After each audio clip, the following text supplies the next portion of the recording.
the man who forced Japan to open its doors. In 1853, U.S. Navy Commodore Matthew Perry sailed a squadron of warships to Japan with the aim of ending Japan's international isolation. For 220 years, Japan was isolated from the outside world due to years of internal conflict and fear of colonization by European powers. When Commodore Matthew Perry sailed into Edo Bay in 1853, he changed the course of history in the Pacific. The opening of Japan would have direct consequences on the balance of power in Asia. Who was Matthew Perry? Matthew Calbraith Perry was born on April 10, 1794, in Newport, Rhode Island, into a prominent naval family. His father was a captain, and one of his siblings was a famed Commodore Oliver Perry, the victor of the Battle of Lake Erie in the War of 1812. After some brief schooling, he joined the Navy as a young midshipman in 1809 and gradually rose up the ranks after serving on several frigates during the War of 1812. In 1821, he received his first command of a 12-gun sloop called the USS Shark. After seeing service in the Caribbean, he was promoted to captain in 1837. While serving at the Brooklyn Navy Yard, he became a major proponent of the use of steam-powered warships and oversaw the construction of the USS Fulton. He took command of the ship and acquired a nickname, the Father of the Steam Navy. His abilities were noted in Washington, leading to a promotion to Commodore in 1841. The Navy did not have admirals yet, meaning that Perry was now one of the highest-ranking officers in the United States military. During the Mexican-American War, Perry took command of the Home Squadron, the Navy's preeminent force. He commanded assaults on Mexican ports in conjunction with the Army, including a major amphibious assault on Veracruz. He also personally led an assault on the port of Tabasco. His wartime performance made him a legend, leading President Millard Fillmore to select him for what would be his most famous naval accomplishment, the Tokugawa shogunate in Japan's isolation. Before the U.S. Navy arrived in 1853, Japan was undergoing a period of isolation called Sakoku. In 1603, Tokugawa Ieyasu took control of all of Japan from other warlords known as daimyo. He established the Tokugawa shogunate, in which a shogun or senior military leader ruled Japan through a dictatorship. Also known as a bakufu, the institution of the shogunate had first been established in the late 12th century and would last until the mid-19th century, with the exception of a period of fragmentation in the 16th century. Under this form of government, the emperor remained an important symbolic and religious figure, but political power was concentrated in the hands of the shogun. The shogunate maintained a strict system of class segregation and repression. Warriors led by the daimyo and shogun were known as samurai.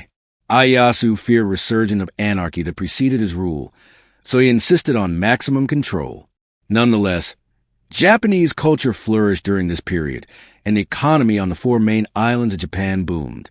Members of the Tokugawa clan feared that the entry of foreigners would lead to the erosion of their power, and that Christianity would overtake Shintoism as the religion of the state.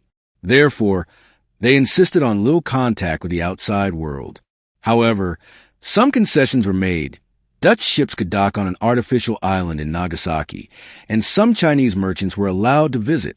However, no other contact was tolerated, and the shogunate was determined to ensure that no foreign influence could take hold in Japan. Even after Perry arrived in Japan, the samurai insisted on retaining as much power as possible. The squadron's composition and plan. President Millard Fillmore was a supporter of manifest destiny, the belief that America was ordained by God to become a great power. His Secretary of State, Daniel Webster, had written a letter to the emperor asking for American ships to gain entry to Japan to return some shipwrecked sailors. Some American ships had tried to visit prior to 1853, but were either turned away or attacked. When this letter went unanswered, Fillmore's cabinet resorted to gunboat diplomacy and decided to send some warships to Japan with the hope of formally opening trade ties. At first, Perry hoped to avoid such a mission since he did not know enough about Japan. When his request to command the Mediterranean squadron was turned down, he set about preparing a force to go to Japan. He and several subordinates read books on Japan from authors, including Philip Franz von Siebold, who had lived in Nagasaki for several years. Webster and the Navy Department granted him latitude to pursue his task, including threatening the use of force if necessary. For his expedition, Perry chose several officers whom he had known from the Mexican-American War. His flagship was the steam-powered frigate USS Mississippi, the frigate Susquehanna and Powhatan, the armed store steamships Lexington, Supply, and Southampton, and the sailing sloops Macedonia and Plymouth, and Saratoga rounded out the rest of the squadron. Commander Henry Adams served as his chief of staff. Gifts were brought on board for the shogun and the Japanese court. In the event of hostility, the ships were well armed and marine detachments brought extra small arms. The voyage to Japan. On November 24, 1852, Perry took his squadron out of Hampton Roads, Virginia, and headed for Madeira. He hoped to avoid sailing around the treacherous waters of Cape Horn in South America by sailing around the Cape of Good Hope instead. His fleet made repeated stops for resupply and to let the men rest on the way. By early 1853, the squadron rounded the Cape of Good Hope, and after a couple more stops, arrived in China in April 1853. While in Hong Kong and Shanghai, Perry met with local dignitaries and American diplomats to prepare for his final trip into Japan and to drop off mail. He planned to go to Japan with 4 ships, the Susquehanna, Mississippi, Plymouth, and Saratoga. He also switched his flag to the Susquehanna before setting out for the Ryukyu Island chain, a small archipelago south of the Japanese home islands. The Ryukyus were ruled by a local nobility that also shunned outsiders. In late May, Perry arrived with his reduced squadron at Okinawa, the main island in the Ryukyus. He demanded the right to land sailors and marines, as well as a coal station and trading rights. Perry knew that the shogun's government would be aware of his visit to the islands. After meeting with Ryukyu King Shotai at Shuri Castle, he obtained promises that the Ryukyus would be open to trade with the United States. His success confirmed the power of gunboat diplomacy, and his squadron prepared to descend on Japan in June 1853. The first visit in 1853. On July 8, 1853, Perry's squadron arrived at Edo Bay near what is today Tokyo. His ships were surrounded by Japanese guard ships ordering him to withdraw.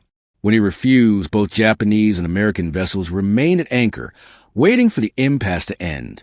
Perry turned away port officials and demanded to meet with high-ranking Japanese diplomats because he wanted to deliver the Webster letter. He also refused to take his fleet to Nagasaki when asked to do so. On land, the shogunate was in serious turmoil. Shogun Yasushi was very sick and his government was divided. Many Japanese feared that they did not have the firepower to stand up to the Americans. After emergency consultations, Japanese advisors to the shogun, including Abe Masahiro, decided that accepting the American letter was not a violation of Japan's sovereignty. They also allowed Perry to land a small party in Kurihama. On July 14th, Perry landed with 250 sailors and marines and formally delivered the letter. His squadron left, promising to return when the Japanese had an answer to the Fillmore administration's inquiry. Yasushi died shortly afterwards and was replaced by his son, Tokugawa Ieyasu. All the daimyos were consulted on how to respond. They were equally divided. Some believed that trade ties with America would benefit Japan, and that Japan was too weak to fight. Others insisted that giving in to America's demands would be a violation of Japan's sovereignty. In the meantime, Japan prepared its defenses for Perry's return. Perry's return in 1854. Perry hoped to reinforce the notion that he was serious about Japan accepting the terms of his agreement. When his fleet returned to Edo Bay on February 13, 1854, he had 8 ships instead of the original 4 and a complement of 1,600 sailors and marines. Another supply ship arrived later. By this point, the shogun had agreed to almost all the American demands. However, there was a disagreement about where to meet. After repeated threats, both sides settled on the village of Yokohama. Perry landed there with a party of 500 sailors and marines. Notwithstanding Perry's prior threats, he did bring with him gifts for the emperor and shogun. Many of the American gifts were designed to highlight the technological prowess of the United States. For instance, one of the gifts was a miniature steam locomotive. Several ceremonies toned down the tension between both countries. Finally, after some additional negotiations, the Americans and Japanese signed the Treaty of Kanagawa. This agreement gave the United States the ability to build coaling stations at the ports of Shimoda and Hakodate. It also allowed for the creation of an American consulate. Perry left Japan in early summer. The Tokugawa shogun's concerns that they would lose power upon opening up to foreigners were not misplaced. While the process took over a decade, the Treaty of Kanagawa and the arrival of other European powers, such as the British and the French, led to the Meiji Restoration in 1868, which brought an end to both the Sakoku policy and the shogunate itself.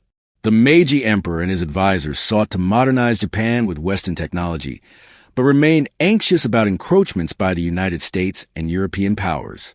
Japan sought imperial expansion on its own account, defeating China in the First Sino-Japanese War of 1894 to 1895, and Russia a decade later in the Russo-Japanese War. When Commodore Perry opened the door to Japan in 1854, he inadvertently set the stage for the clash between the United States and Japan in the Pacific during the Second World War. Thank you so much for watching this video.